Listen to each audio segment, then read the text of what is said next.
Hey, what's up, y'all? Will here with Schedule Fly, and this is the Restaurant Owners Uncorked podcast. We are super stoked to have Don Nicol from TacoLu back on here. He's been on here at least once, maybe twice. Long time customer of Schedule Fly. In fact, I'm not even going to do the Schedule Fly advertisement intro piece because he kind of does it for us, unsolicited, unprompted, but he gives a great summary of our value proposition. So I'll let you listen to that in the episode. And we also talk about Pop Menu. I did prompt that one, which is a great partner of ours. So Don Nicol, TacoLu, Jacksonville, Florida. This place is iconic. It's an institution. I have some TacoLu shirts, and I've been in the Denver airport. I've been in Manhattan. I've been all over the place, and I'm wearing that shirt, and somebody's like, "Oh, TacoLu, I love that place." This place is iconic, and Don is the man. He's a legend. Y'all will enjoy this episode. Thank you for listening. Oh, pause it if you don't mind. Pause it right now, please, and give us a 5-star rating. If you're on Spotify or Apple Podcasts, even if you have time to write a quick comment, that'd be even cooler. But we need those ratings because the more ratings we get, the more this gets in front of people that would benefit from it. So pause, rating, click the stars, done. If you want to write a comment, it takes 20 or 30 seconds. If not, just click the stars and back to listening. Thank y'all. See you. Shaq. What's going on, man? Good to see you. You got the memo about the white beard and the hat? Yeah, it's been a long time coming. Actually, been planning on this one. Been working on this long beard or this white beard for a long time. Yeah, man. Love it, dude. Love it. How's everything? Everything's good. We're busy. Just fighting that fight of keeping costs down. That's the biggest thing. Obviously, getting customers walk in the door. Taking care of them when they get here. So that's the big thing. Yeah, keeping costs down. What costs are hardest to keep down right now?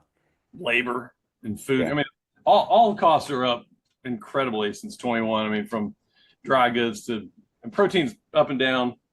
But some of the big stuff that especially when you go from styrofoam, which is now nobody can do it, to the fancy stuff. Because when you go like at TPC at the Players, they wouldn't let us use foam anymore.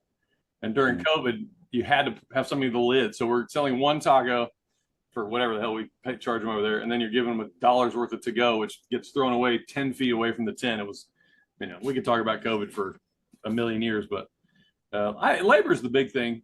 Labor's up 30-40% since 21 or 22. It's just one of those crazy numbers.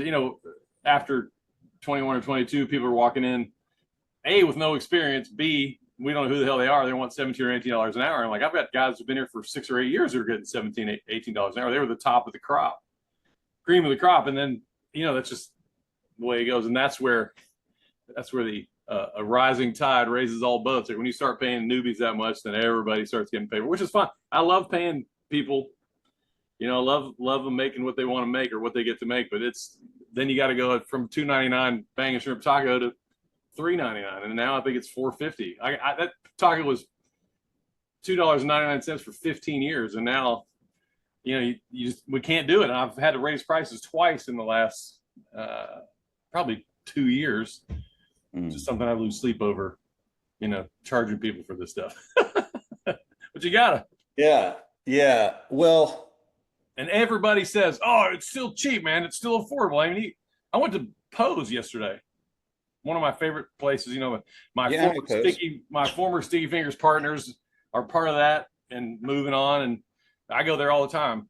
And I will admit, it's been a while. I took my son and we're sitting down and we sit at the bar and a burger's $18.95.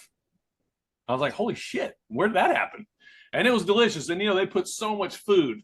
It's a ridiculous amount of food that goes on there. But I mean, you can't take you and your wife and daughter to Chick-fil-A for less than $50. You know what I mean? It's just a new world, and as long as people aren't revolting, we're just going to keep going. And I hope I don't have to raise prices again anytime soon.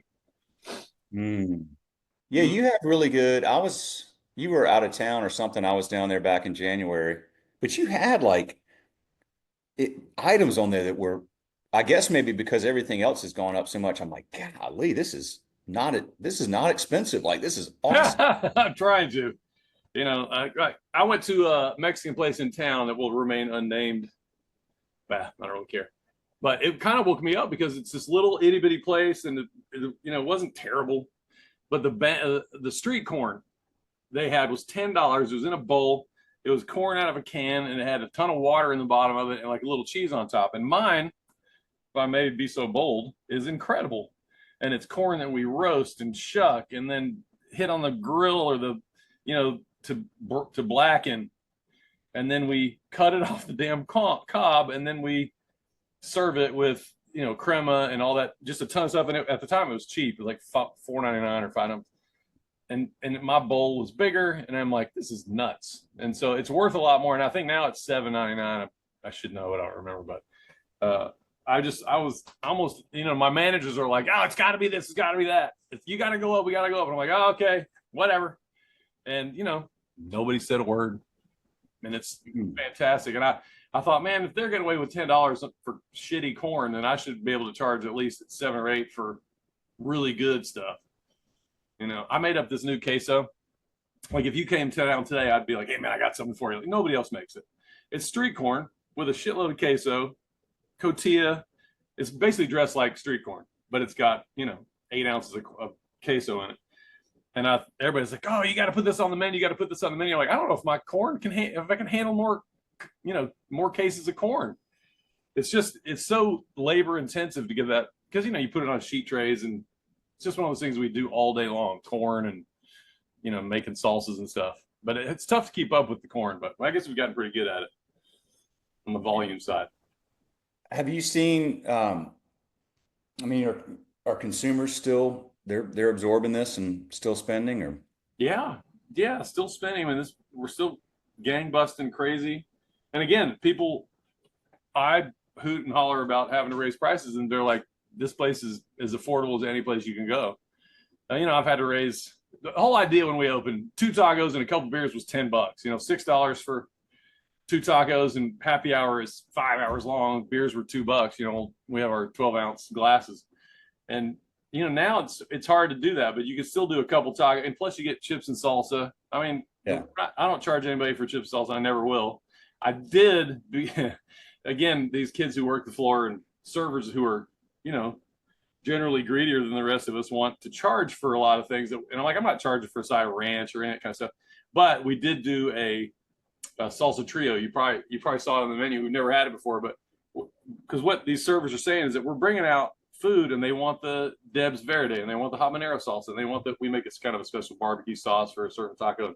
Kids dip stuff in it, and you can get 3. You can pick 3 for $6, and it's just a little 3-ounce container. But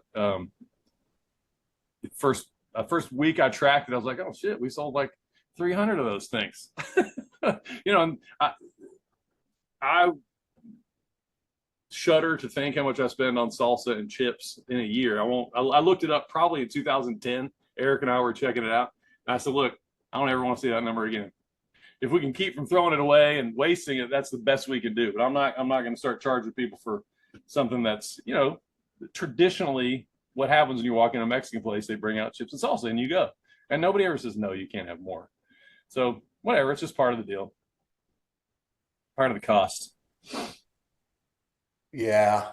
It's, well, you've got certain things, man. This is what I admire about you, Don, and so many of the people we serve. It's like, there's things that matter to you, and you're sticking with it come hell or high water.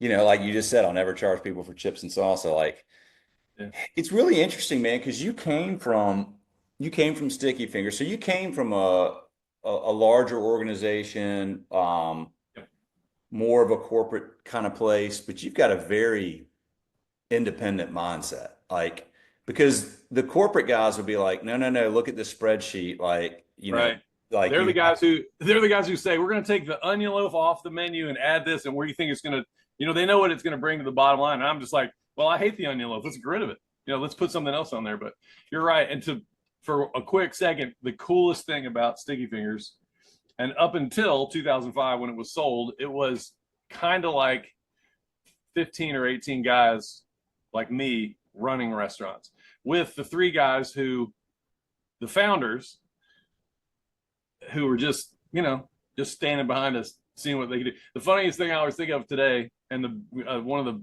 things that'll be probably the first chapter of the book, if I ever wrote a book, is that when I opened TacoLu, I had no idea about cash flow. I had no idea.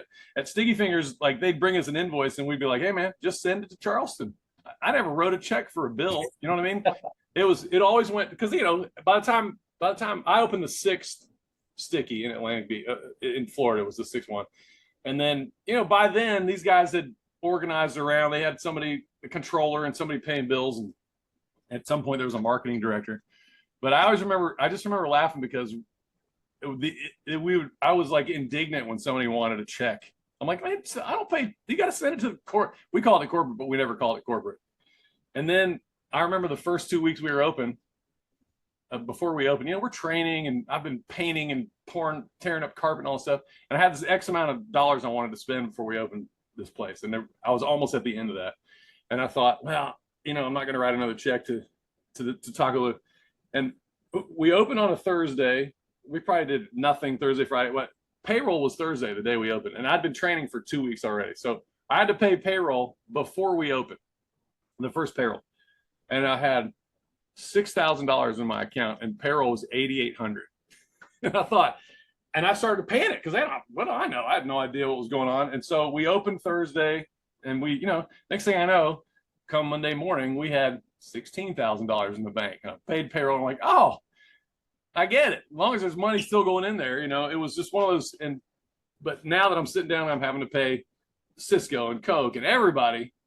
I was like, man, I wish I could just send this to Charleston. It was nuts. But the whole cash flow thing was something that, and it really, part of maybe the experience for me was not having to deal with that shit and dealing with getting customers in the door and making sure the staff was ready to rock every day. And, the hardest stuff is keeping the building up and, that kind of stuff. But to me, my favorite part is obviously front of the house and getting people to understand how important it is to make the customer, the most important person for the next hour, so that's just,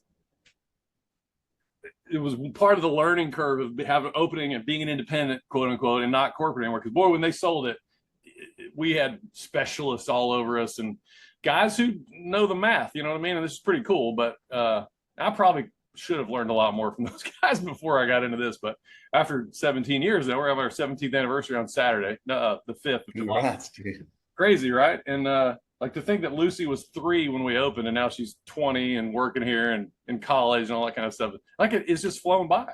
It's hard to believe how much time has gone by, but it doesn't. It seems like a blink. I'm sure same for you. How long has Schedule Fly been open? 18 years, man. 18. Okay, so we the original building, I could see every table from the host stand, every single table. And it was a small building, but we still had 150 seats or whatever. And I remember we opened on Tuesday before Thanksgiving. And I woke up Thanksgiving morning going, I have no idea how we're going to make this work, because from the host stand, you can't see anything. You can see the side of the bar and whatever. We didn't have Schedule Fly. We didn't have, what was it called? No Wait is what it was called. We got it. Oh, yeah. Yelp owns it. Yelp owns it now. And man, was I about to bail, and Yelp's a pain in my butt, but but it's something we'll probably always have. It's where the text thing, where somebody's sitting out front. These poor girls were going, brawly table for 4, and they'd have to walk an acre, to get everybody to figure out where they were. But the biggest thing that Schedule Fly cures is that the second that schedule comes out on paper, somebody might as well dump a bunch of ink all over, X, people covering shifts. And I remember thinking, why didn't I do this? Why haven't we done this for this whole time? Because you couldn't even read the schedule by the end of the week. Yep. And but 18 years, so I remember waking up looking, I need to figure this out. And I looked up best apps for restaurants, and I came up with No Wait, and you came across there somehow. And I thought, oh my God, this is something we definitely need to do. The managers, as much as they fight change and that kind of shit, the minute they filled it out the first couple times, it was, obviously we're never going back. So yeah, 18 years, that's crazy. How old was your daughter when you started? Oh God. Bella's 3, she's 21 now. So she was same age. Yeah. It's funny. Ugh. Yep.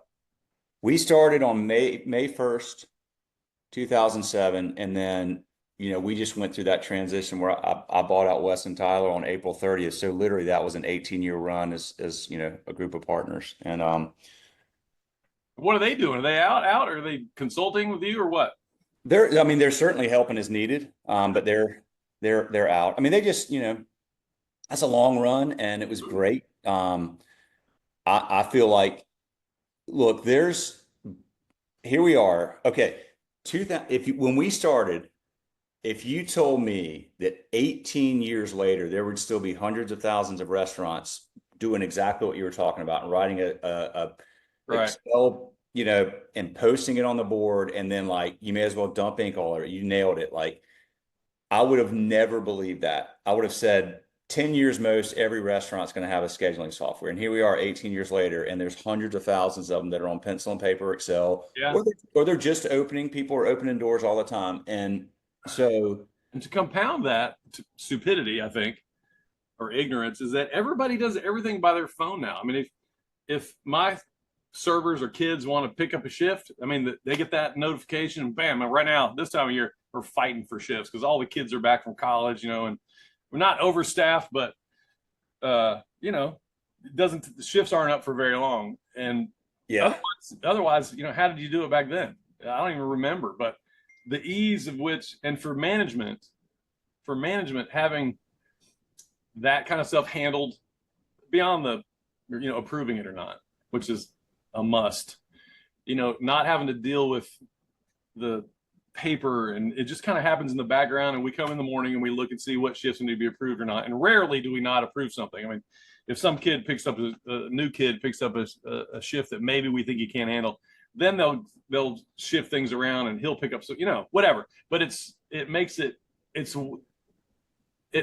frees up management to a degree that I can't even tell you, because we spent so much time with that crap, and now it's like, you guys handle it yourselves and we'll just oversee it, and it gets done. And it's so much easier than and so I was shocked when you told me that there are so many people out there who don't do Schedule Flyer. They don't do, I don't even know any other ones, but it's that should be a pretty easy sell for you, fella. Well, I mean, for Pete's sake, if they knew how much easier it would make their lives. I don't know how it would be if you have 10 employees. Maybe it's not. But for anybody with 20 or 30, it's just because in the beginning we had 30 or 40 people and 50. When we left the building over there in 2012, I had 70 or 5-ish. And I thought, this building, ultimately we're going to need, there's just a couple more sections, 180 seats in here. And we didn't open the patio, but the next thing I knew, we had 125 people, which was crazy. And that, I mean, there's no way we could print out an Excel sheet with 100 people. Well, I mean, 60-ish servers and 30 people in the kitchen, probably, that kind of thing. So some still do it. Some still do it. It's amazing. I mean, Angus Barn up there in North Carolina is still on Excel. We had them running a pilot, and we may eventually get their business, but I mean, they've got like 300 employees and they do everything on Excel. I don't get it. I don't know how you do that, but like you said, it's people don't want to change. They're resistant to change, but then like sometimes, hopefully in our situation, after they do go over that hump and make the change, they're like, holy crap, why didn't we do this? What were we thinking? I don't know how other restaurants do it, but Heather Ann Puckett or Callaway, she's gotten married since, kind of ran with that. She did the server schedule, and I hated it in the beginning, and I'm used to it now, but the way we do it is we go and as they schedule the floor per shift, each shift has a section attached to it. I don't know if anybody else has done that or if anybody does it.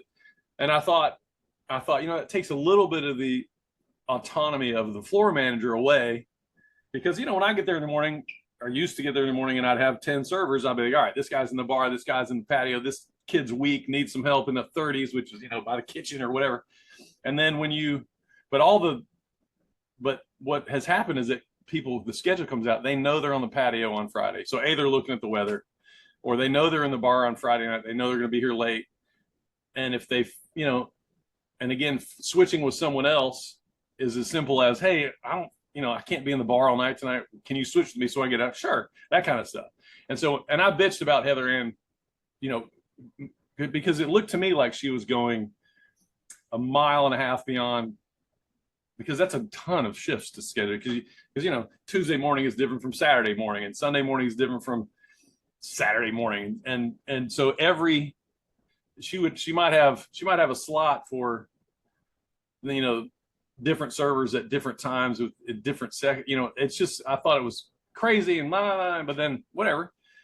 2 months later, it makes perfectly good sense. And now 10 years later or 12 years later, it makes a lot of sense. And we never changed it. So it must be working for everybody. Yeah. And I think, that's one of those things that, especially having 2 kids in the house, that bitch about everybody in the restaurant or love, I get little spies walking around.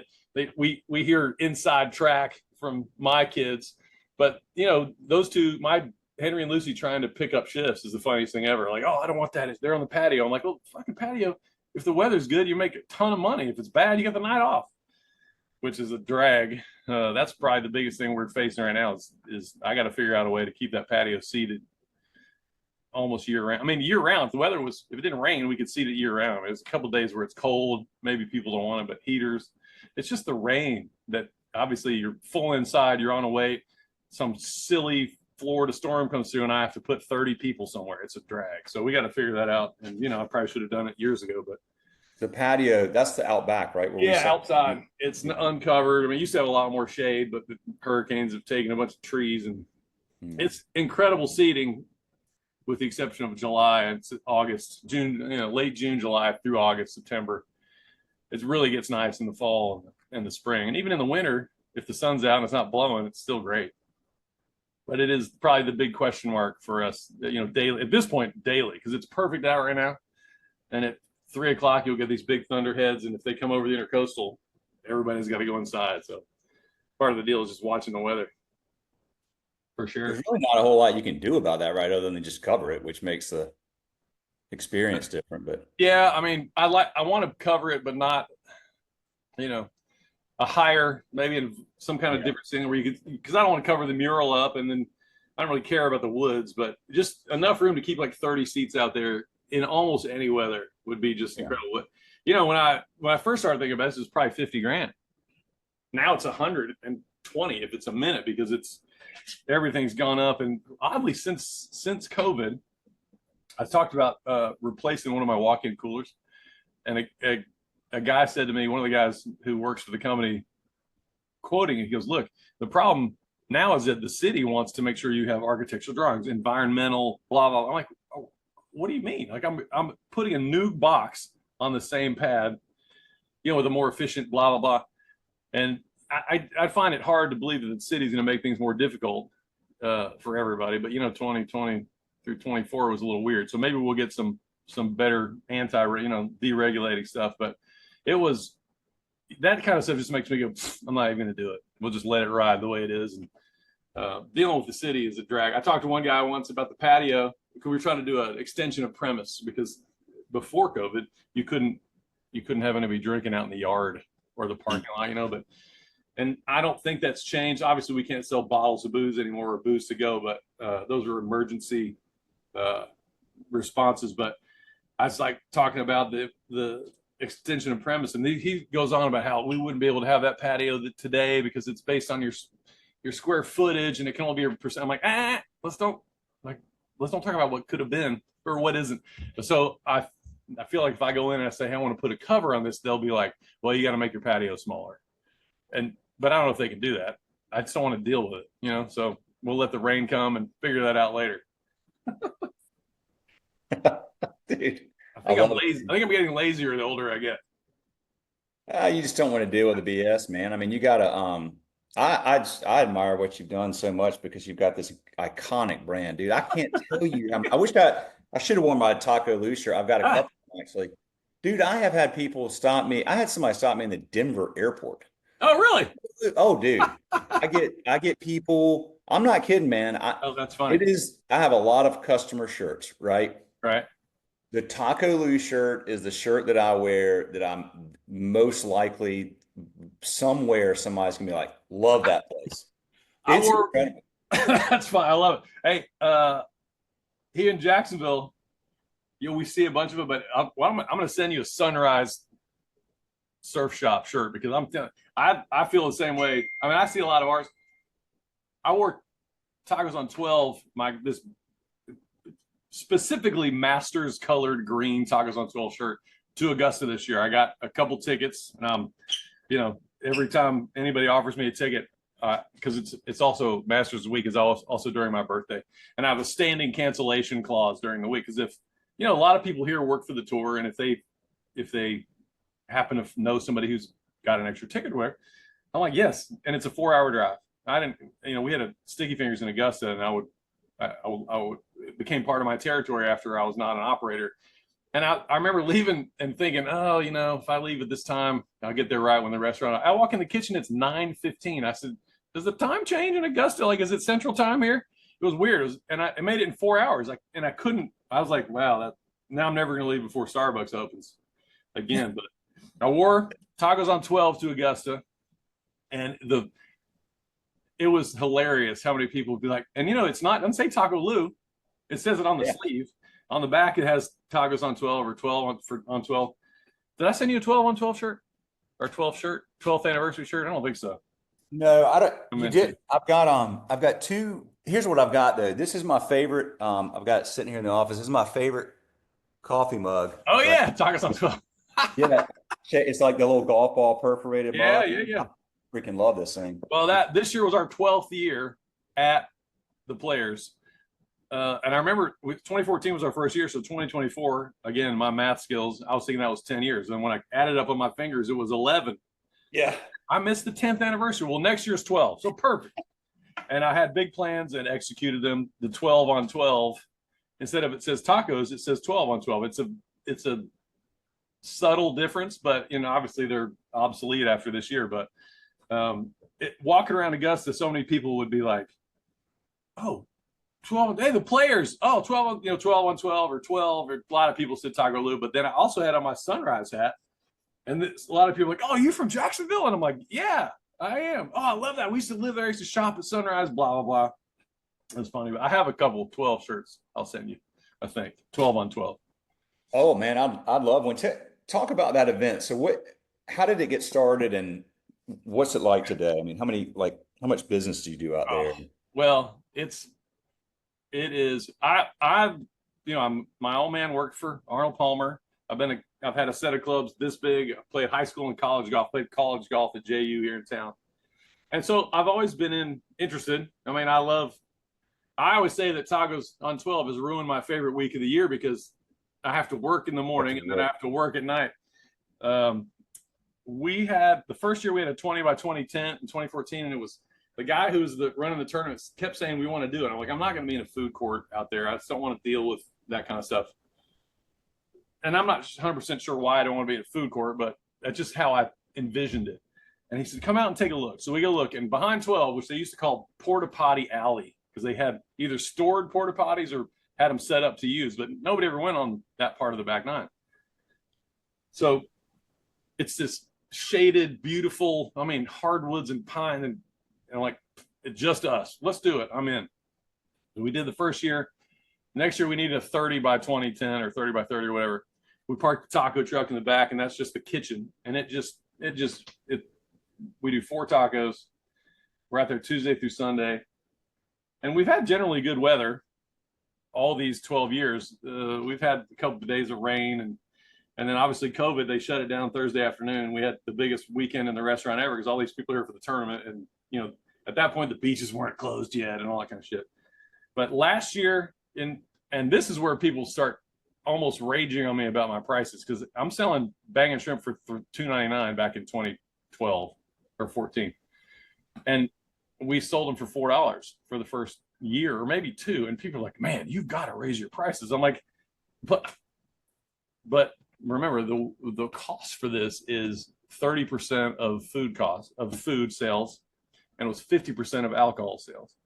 And people go, 50%, oh, what a bunch of jerks. And I'm like, well, it's a $7 margarita that we're selling for $12 or $14. It's just, I have no say in the price on the booze. And then 2 years ago, they went to 70% on the alcohol sales. which, you think, oh, I want to tell them to go stick it, but you don't want to not sell it because people aren't going to want a taco and not get a beer or a margarita. We do get to sell margaritas. And I mean, now I think, I want to say tacos are $7 now there. Right. But we went back to a slightly larger tortilla. I mean, and again, it's one of those things where I'm like, but a corn dog is 10. It's just it's ridiculous. It's like going to an NFL game, especially after you go to Augusta in April and like Henry and I went and we got 2 beers, 3 sandwiches, some chips, and probably a cookie. And she goes, that'll be $21. And Henry looked at me like, what in the world? I mean, it literally was $20. It would have been $80 or $100 anywhere else, any other tournament. But we did we had a big week last year. It rained on Sundays. They had a big rain delay, 3 or 4 hours in the middle of the day. But only Rory and one other group was on 11 at the time, or 12. And so those guys were like, look, you guys don't have to come back after the rain. There's only going to be 15 minutes worth of golf, and then they're past you and gone. So we cleaned up and we got out, and then they finished, but then there was a playoff, so we got to go back the next day. So we sold, but I think we did like $180,000 that week in basically, and Sunday was a half a day for us. We did half of what we normally do on the Sunday.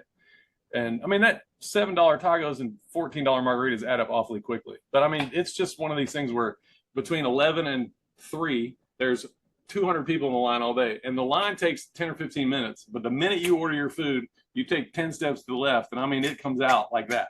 And that's what people, standing in the line is cool. It sucks. You're socializing, you get your friends and people everywhere. But once you order your food and you stand there, if you have to wait very long, it's just, like I always say, there's only one thing worse than waiting to eat in a restaurant, and that's waiting to pay. Like when you sit there and you're waiting for the guy to come back and give you your check and get the hell out. But the minute you pay in the beginning and I'm telling you, it's unless we have something weird happen and we're out of bang and shrimp for a few minutes, that's the only time we ever have any delays. And so people think, oh, wow, that was super fast. And they just waited 15 minutes. They're standing basically on the back of 12 green to get to the front of our tent. And we have a queue and we have 5 people taking orders. It's Josh Kessler, who's one of my managers, is and another guy have that just a well-oiled machine from the food coming out of the truck. Years ago, we got an oven in the tent to do chicken because you can't just put it on a flat top. It's not that good.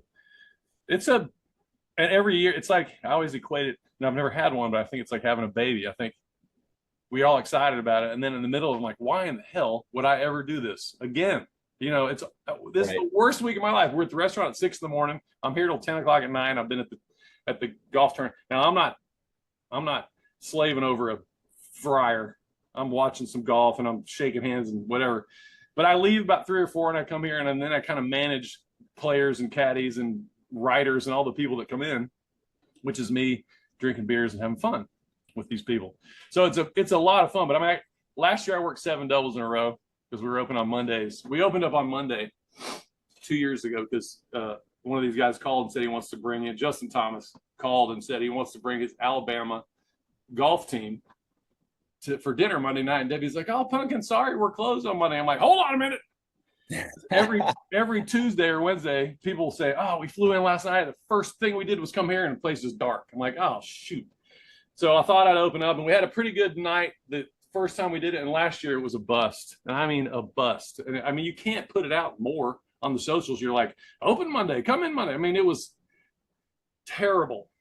So bad that I'm not ever going to do it again. I mean, we need that day off. We need to be at the tournament getting ready at full power. You know what? It just was like I feel like it was just a drain on the week. It's a long week for everybody. I have the easiest probably, but so I just said last year, I was like, you know what, I'm not going to do that again. And I'm not saying it isn't worth it, but it isn't worth it. Not money wise, but like morale wise and physically. I mean, shit, for me to get up at 6 a.m. and go to the tournament and then come back at 3 or 4, I might catch a shower.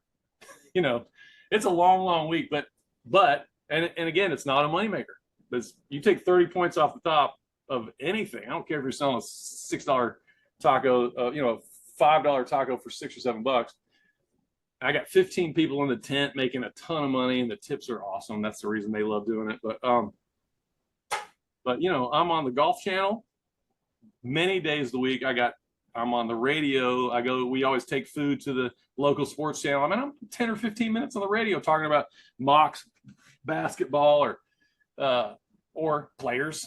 And, and all these guys come in, all the Golf Channel guys come in, and we do. It's just, now here I am gushing about it again. And in the middle of March, I was like, oh, this week is going to kill me.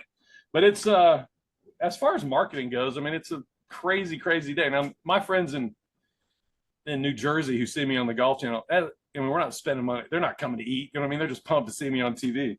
And I understand that, anything out of Duval County is worthless as far as marketing goes, but it's still cool to be on the Golf Channel. It's still cool to be, written up by the New York Post because I happen to play golf with a guy who's a writer, and he talks about, back in the day, he talked about how Ricky Fowler stumbled on my name at the press conference the year after one. He's like, Debbie, everybody knows Debbie. And he's like, yeah, and what's his name? And all the writers go, Don. And he's like, oh yeah, Don, sorry about that. And it's just, that's what he wrote about. He's like, yeah, Don gets forgotten a lot or whatever. It's just, it's a crazy fun week. And then, you go to the tournament, you go to Augusta, and at the presser, you got Damon Hack and all these guys in there, and you know them. It's weird. And of course, I wear the 12 shirt. That helped. I don't know if anybody recognizes me. I have a TacoLu shirt on, but it's a crazy, crazy week. I'll do it as long as they'll have us, and so hopefully now that we made it to 12, it's not so critical. 13 doesn't have the same ring. We're back to tacos on 12 next year, but how big is the tent now? It's still 30 by 30 feet across, probably maybe 20 deep, but we don't need any more space than that. We have Cisco puts a giant trailer back there. I mean, we have 100 cases of banging shrimp, Baja fish, and cheese, and it's an entire restaurant off site. It's a operating. My catering manager runs it from the outside. Josh is on the inside, and it's a huge event, and they all have a great time doing it. So I always think anytime you can get out of the restaurant, you know what I mean, and work, it's fun. It's good, but I mean, it's just for 7 days. Josh Kessler is 6 a.m. until they're all done and everything's cleaned up for the 6 days we're open, and then the few days before and the few days after, he's managing everything. It's a big long week. Yeah, it is. It's an awesome week though. It's such great, all that stuff on the Golf Channel and everything is just, it's creating awareness for the brand, and those people do travel down to Florida, and you've really, I tip my hat, you built an institution, right? I'm telling you, man. It's funny. Thank you. It is. I couldn't explain it, but the funny thing is that Sticky Fingers, which is only 2 miles north, we never got anybody. I had Paul Azinger and his dad one time, but the year we opened, 2009 was our first TPC. I had half a dozen players come in, and the guys from the tour brought, the press guys from the tour brought in all these riders from all over the place, which is how I got to know some of them. And I was amazed at the difference. And maybe, is it because Sticky Fingers is barbecue and we were Mexican? I have no idea. But I remember Ryan Moore coming in and a bunch of players, and I'm like, oh, we got a bunch of tour players in here this week. And then the press and all that. But it's like another 2 or 3. Ponte Beach is a long way away. All the guys at the Marriott and all those people who are staying near the course, they don't come up here. I mean, there's just no reason. There's a million restaurants down there. But all the press and the caddies and some of the players who don't want to stay all the way down there stay up here in Jax Beach. And it's just a big fun week. And the riders and the caddies and all the NBC guys are the guys that you get to know really well. And it's just I was amazed at the difference between, and I think it's just the distance to get all the way to the north end of the beach where Pose is now. Sticky Fingers is where Pose was, or where Pose is. And so we never got, I was there from 99 to 2007. Paul Azinger's the only guy that ever showed up. And so, but from the first tournament we had here in the smaller building, it's just been gangbusted. And a lot of that has to do with, we had a bunch of players live behind the restaurant. Jonas Blixt and Nick Flanagan and Aaron Price and Cam Smith's caddy and Mark Leishman's caddy, all were roommates in the house. They were in the place all the time. And so from there, you get Matty Kelly bringing in Ricky, and you get all these guys bringing, they want to bring them up to what we do locally. And that is mainly why I think we've become a place to go for players and once they get here and Debbie gets their hooks in them and and all those guys, none of those guys come back anymore. Once they get married up, they disappear. Rory used to come twice a week. We'd have Justin and Jordan and Ricky sitting at the big table watching hockey. I'm like, what are you guys watching hockey for? But once those guys start, now they don't. They're too big now. They don't want to deal with the crowds and all that kind of crap. So, but it's a fun. Well, but the reason that people would come there and not Sticky Fingers is because they ask, they're like, what's a cool local place, right? I mean, that's the value of being independent, and that's word of mouth, and people want to go someplace they can't get anywhere else and can't get it anywhere else. Man, sick. So what's next for y'all, man? You've been doing this for a while now. Yeah. Got your kids involved in the business? You think they'll that's the big question. And Dan from Sunrise has been open since 1975. His kids are married and having kids, and he said to me the same thing. What's your exit plan? And this was a couple years ago, and Henry was 20 and Lucy was 17 or whatever. And Henry's worked here since he was 13 or 14. And I said, I'm like, oh, fuck, I'm selling this thing. You kidding me? He's like, really? Wait, Henry doesn't want to get him. I said, I hadn't thought about that, really. Not that both of them really, really love working here and being here and all that. And Dan said to me, he's like, I feel like if Henry and Lucy take over, or Henry takes over, like, will I ever be able to sleep? Well, I will. I don't know if Dan will, but I would love for them to want to be involved. I think Lucy's probably too smart to be a restaurant grunt. I mean, and Henry is too, actually, but he's and the funny thing is that early on I was worried that they didn't have the hospitality gene that their mother has, or they didn't have the interest in it. Like when they're little kids, you're like, hey, look at Mr. Brawley in the hands and shake his hand and look him in the eye and say, nice to meet. That's a fight forever, right? And the first time we have these customers that don't live here anymore, but Pete and Mary, legends in this place. And Henry's just begun working. He's probably 14 or 15. I said, Henry. And he knows who they are because they've been coming for years. I said, Pete and Mary just got, will you just go over there and say hello? Because they'd love to see you. Yeah, Dad, okay. And I didn't really think of it again, but out of the corner of my eye, I see across the bar, I see him shaking Pete's hand and Mary giving a big hug. And I thought, oh, man, maybe this, kid's growing up. And they both, and as I was saying, like I have these they're not little spies, but you hear things from anybody who works at that level on the staff, and they come home bitching about something or raving about somebody or whatever. And those aren't the kind of things you really hear, from here. And so it's fun to have them, and they both really like being here. So who knows? Lucy's just changed her major from math to economics. So who knows? I have no idea. And I'm like, hey, let's get on it. I don't mind paying you. Let's do it. And so we'll see. Henry never really went to college. I mean, he went a couple of years, but he was a 2020 grad from high school. And it's like walking into a hospital. It was the most depressing thing ever, dropping him off at school. And, it just was so weird. You couldn't go to the cafeteria, but for a certain time. And the bookstore, which had wasn't open. And it was terrible. He was there for 2 semesters, and then he tried another and just didn't work out. But, he's doing something else. He's a computer. And he knows computers like crazy. And so hopefully he'll do something. But I would love it if they did it. You never know. But if somebody wanted to come in and, write a check and kick my ass out, that'd be fun too. I'm not sure how to make that happen. My brother told me somebody's not made an offer, but is interested in buying his restaurant in Wyoming. I'm like, well, what are you going to do? You're 55. He goes, I don't know, greeter at Walmart. I'm like, don't sell that fucking thing. Like, what are you, crazy? Or a ranger at a golf course. I'm like, duh. And he's in Wyoming, so golf courses are open for 4 months. But he was just kidding. But, I don't know. He's like, I wouldn't have enough to retire, but I sure would have enough I wouldn't have to do much else. So I don't know. If I didn't have, and again, my role has changed in the last 4 or 5 years, where Eric and Josh are managers running things well. I'm here daily, but I'm not here grinding every day.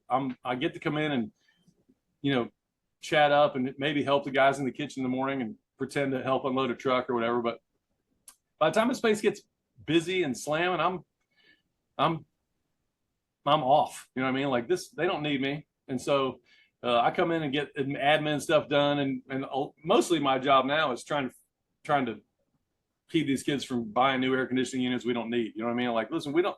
I got guys who like that low hanging fruit of getting something done without getting something done. I'm like, listen, I'll handle the ice machine. You handle cutting, making salsa. You don't have to be out in the backyard. I'll tell me about stuff for sure, but money doesn't grow on trees around here. But I'm the only guy who feels that way, I think, sometimes. So me and Eric's tighter than which is great. But Yeah. and he's the one who gets pissy when we're throwing away salsa and chips. I'm like, yeah, go get them, Eric. And then on the other hand, I'm like, hey, give them more chips and salsa. They need it. So I play both sides of the aisle for these guys every once in a while. But I don't. Nothing's changing right now. I still feel like I'm 18, and I walk 18 holes, and I can't even function for the rest of the day. So that's not exactly true anymore. But I am trying to play a little more golf. I'm going to Scotland Good. this year. I haven't been to Scotland ever, and you walk 6 days in a row, you maybe play 36 a couple days. So I've been trying to get my, off out of the Yeah. sun. And it's as hot as it can be right now. So I've been walking 18 holes, and that's really what wears you out is you sweat so damn much. You can't carry enough water. So I think I'm just going to try and keep hovering here for a while. I love it. I love being here. I love all these kids that work here. I always say they keep me young or they're going to kill me early. And that's the truth. Nah, they're keeping you young, man. I can tell. It really comes across. It's very clear you love what you do, man. And that's a huge part of your success is that you thoroughly and genuinely enjoy it. And I think if you ever sold that place, you'd be about a week later, you'd be like, damn it. I think you're right. Yeah. And Missed that. the beauty of my position now, and Jeff from Sticky Fingers always said to me, look, they opened 15 or 20 restaurants. They sold it, whatever. And another guy from Sticky's got 5 or 6 locations or concepts and 12 or 13 locations. And I think after all is said and done, I'm not saying I don't have the capacity for multiple units, but I think where we are is great. I got 130 employees. And as Goldstein said, look, you work when you want to work. You do what else you need to do or want to do at this point because you don't have 15,000 irons in the fire at 10 different locations. And so many people that I've admired and looked up to in my life, beginning with this little Chinese guy in Chattanooga. My sister worked for him, and every day, just like they say to me, Mitchell, that was his name. I don't know what his real name was. We called him Mitchell and Linda. Mitchell, why don't you open another one? We want one in Riverside. We want one in Lookout Mountain. We want to. No. And he put a kid through Yale and a kid through Harvard through this place. And it was white tablecloths.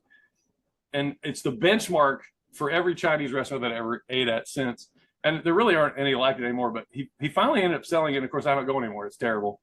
But he was one of the guys. And then another guy here in town from Caribbean Connection. I'm gonna send you one of these shirts too. We did a collab with Sunrise and Caribbean Connection. It says surf, tacos, and tattoos. 80 years of local, business experience or whatever. It's really cool. And $5 per shirt goes to the Kate Amato Foundation, which is something we've supported forever. Kate is a little girl who had cancer and died, and her family's been friends of ours since way before all that. But oh shit! Now I forgot what we were talking about. Do that.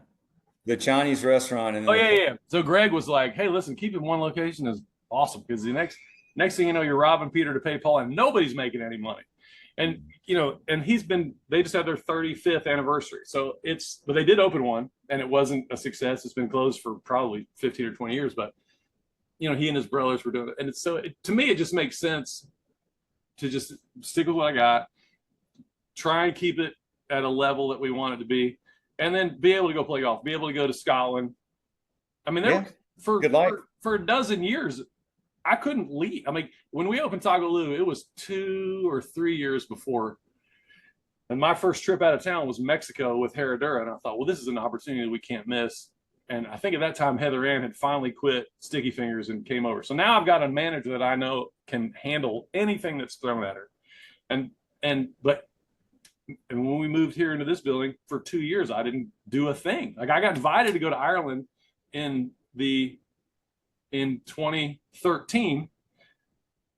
We opened Thanksgiving, like January. This guy calls me. I said, man, I can't do it. We just opened. And by the way, we're busier than I thought we were going to be, because I always lowball expectations, I guess, which is too bad. But but then I got to go in 15. So, but there's a time when you just can't leave. And then once you finally get to where you've got management in place and whatever, and if we were like, my brother's got 49 seats.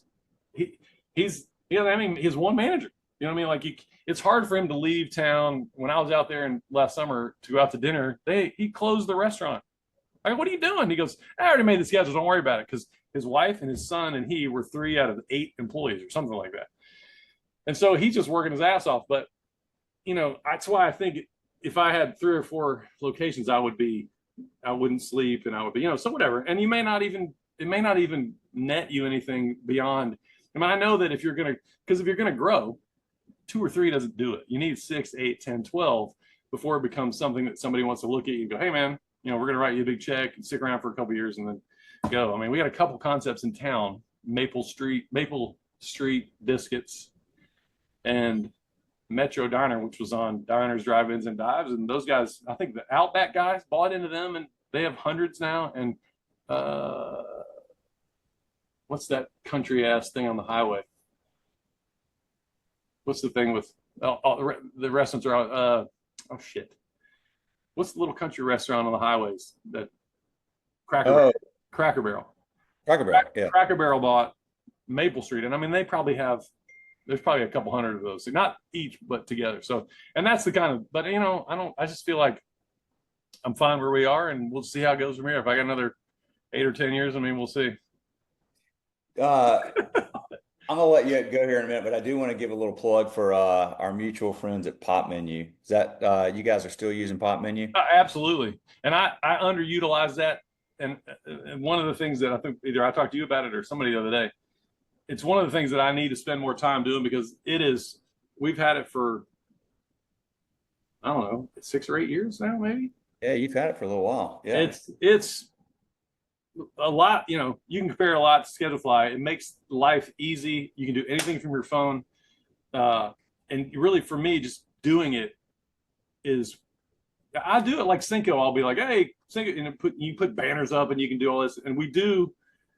The reviews and stuff that are left on it are like automatically. Cash monitors all that stuff, and my manager cash. But for me, you can make any menu change. You can make price changes. You can make.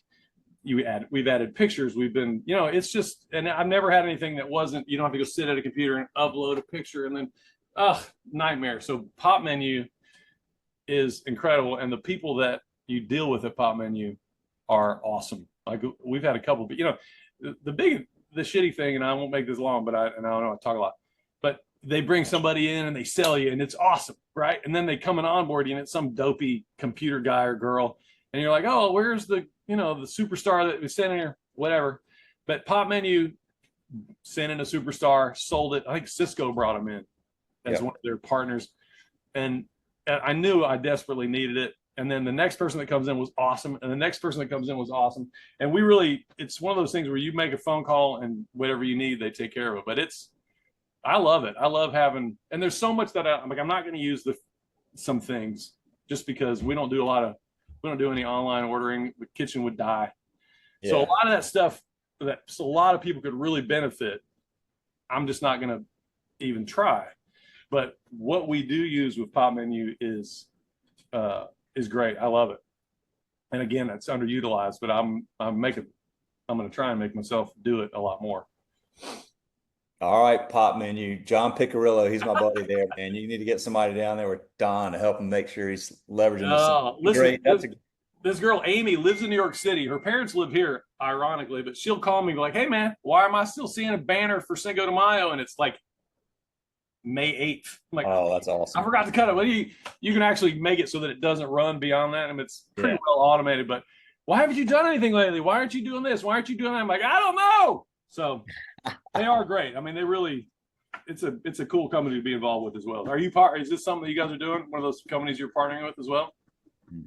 Oh, good. That's Yeah, good. we really we want to kind of re-engage with them and help promote them to our customers because we just think they're a great company and everybody we deal with there is great and Yeah, just agreed. believe in what they're doing. And we have so many mutual customers that are very happy like you. So You know, I get my toast guy and my pop menu guy mixed up, and I'll call my pop menu guy and be like, "Man, why? I need to figure this out." He's like, "All right, man, let me see if I can figure that out for you." And then he goes, "I'll make a phone call," and I'm like, "But this is my pop menu guy who's calling the toast guy for yeah, me." And the first time I did it, I didn't remember. But when he called me back, he's like, "You know, I work for pop menu, right?" I'm like, "Oh shit, really?" But he really, I mean, his name's Ryan. He lives here in town. He's great. And I don't know why I get them confused because it's kind of pop menu and toast also they do their sync up. thing. So Yeah, and we put it together incorrectly the first time. So I'm having if I make that work to its fullest, I got to redo the whole menu. So that ain't happening. So well, listen, I appreciate it. I don't want to keep you anymore. I know I have diarrhea of the mouth, as my old man would say, but it's always good to talk to you. That was good to good to see you. talk to you too, man. It's so freaking great to talk to you. I appreciate it so much, Tom. All right. Thank you, dude. How do you get off this thing? I was only about my fourth Zoom call in my life. I'll end it. All right, And cool. we'll catch up soon and Yeah, I get may back be down heading here. your way. Maybe heading Bring that your way in the stuff. fall. I always come down for that guys trip in like January, February, but I may head that way in the fall. We'll come by and hang. All right, cool. All Love right, to man. see you all. Thanks. See ya. Bye. Boom.